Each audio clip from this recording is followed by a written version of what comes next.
As you heard there, climate change is top of the agenda at the Pacific Island Forum. We spoke to the Shadow Pacific Islands Minister, Pat Conroy, earlier this morning.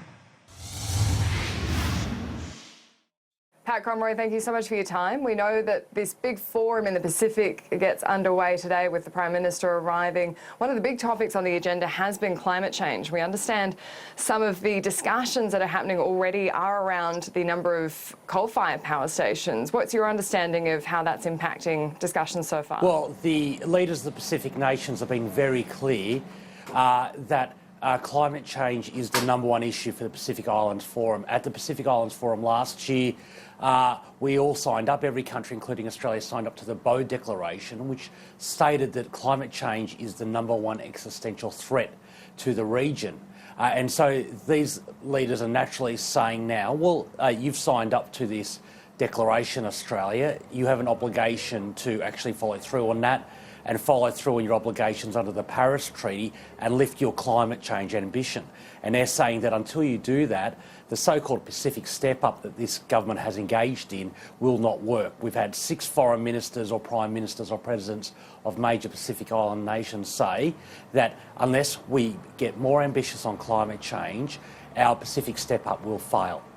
The Australians reporting that your counterpart, Alex Hawke, has been representing to these Pacific nations that Australia only has a fraction of the world's coal-fired power stations in the tens when there's thousands around the world. Do you think that is a reasonable perspective from Australia to say that there isn't much we can do to make a global impact, but we are putting a lot of money into those Pacific islands? No, it's an absolute rubbish argument, and the $500 million announced yesterday was cynical window dressing because it's not new money, comes from the existing aid budget, and quite frankly pales into comparison to the impact we're having on climate change.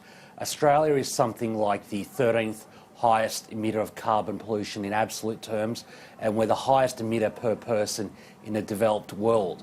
We have a responsibility to act, and at the moment the government has a woeful target that's inconsistent with the Paris Treaty, and secondly they're using cheap accounting tricks like the use of Kyoto carryover units to even hit that woeful target.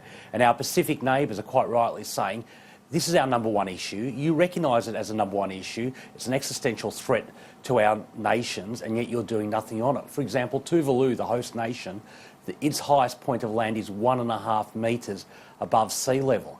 They're facing the loss of their entire nation in 40 or 50 years' time. So quite naturally, they're saying to Australia, you're a very wealthy nation, you've made commitments internationally, follow through on them. You mentioned the Paris Treaty there. Prime Minister Scott Morrison's been pretty unequivocal about the fact that we are set to meet Paris targets. His favourite line is that we're going to meet them in a canter. Is that not good enough, really? Well, he's lying. I'm sorry to be so brutal about it, but he is lying.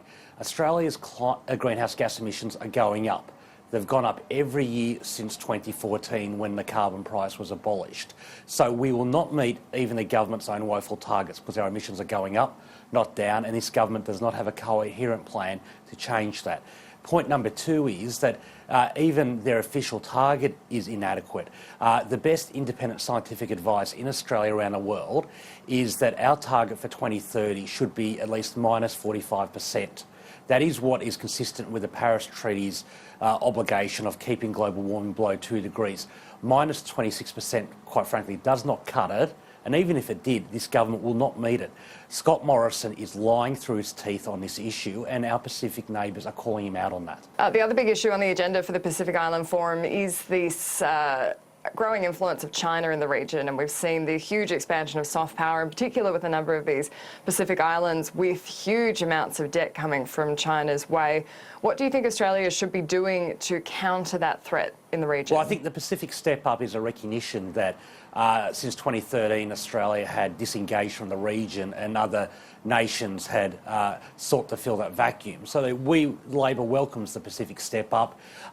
Firstly, obviously, we can't avoid the elephant in the room, climate change, which we've discussed, so we need to fix that up if we want to actually stay as the partner of choice for the Pacific nations. Secondly, we need to aid in the economic development of these nations. To give you an example, part of the Pacific step-up is the Pacific Labour Scheme, which allows workers from Pacific nations to come to this country. Unfortunately, in the same month that it was announced, the government loosened massively the controls around the backpacker visa. So the Pacific Labor Scheme was supposed to bring in 2,000 workers in its first year. Because of the backpacker scheme, it only brought in 200 workers, and that meant that $8 million worth of wages that would have been repatriated to Pacific nations did not occur because of the backpacker visas filling that gap. So fixing up Pacific labour mobility is very important. Getting the infrastructure financing facility that we've announced up and running properly so that it's not a debt trap, that it actually aids in the development of Pacific nations is also incredibly important. And fourthly, the area where I think we're doing best is in military-to-military cooperation. All those things are really important in rebuilding Australia's position in the Pacific. But to be frank, climate change is the number one issue. We can do all these other things that are important, but if we're not seen to be taking reasonable action on climate change, our credibility and understanding in the Pacific will continue to decline, and nations like China and others around the world will fill that void because of our inaction on climate change. And just finally, there are reports coming through this morning that Labor perhaps was more aware of the Section 44 issues affecting a number of MPs sitting in Parliament last year than they may have been fessing up to. What do you make of those reports? Well, I think the reports are largely historic in nature. They refer to processes we went through, for example, for me, before the 2013 election, where our legal advice was that the act of renouncing your citizenship, signing the form and submitting the payment was when your citizenship ceased for other nations. Obviously, the High Court found that it was actually when the paperwork was processed by the other country, which could take, for example, the UK government took over 100 days in the Katie Gallagher case. They took 2-3 months for me, whereas they only took 2 or 3 days for Barnaby Joyce. So the High Court has had a different interpretation, so we changed our practices to reflect the updated legal ruling. So I think this is a historic analysis that is important, but I think the main thing is that the Labor Party has adopted processes to reflect the latest High Court ruling so that we can be very confident that all our MPs are absolutely entitled to sit in Parliament. So you do think Australians can be confident that every Labor MP does have the right to be sitting in Parliament? Absolutely. We've updated our processes to reflect the High Court ruling, which was significantly different from previous rulings from the High Court. We've modified our processes. The Australian Parliament has updated its processes through the House Committee on Privileges and Members' Interests, so that you have to submit certain documentation to demonstrate that you've acquitted your responsibility. So I think obviously the last Parliament was very messy because of the change in interpretation by the High Court, but certainly the Labor Party, we've modified our processes to make sure that every MP has followed the correct procedures. Pat Conroy, thank you so much for your time. No problem. Have a great morning, Annalise.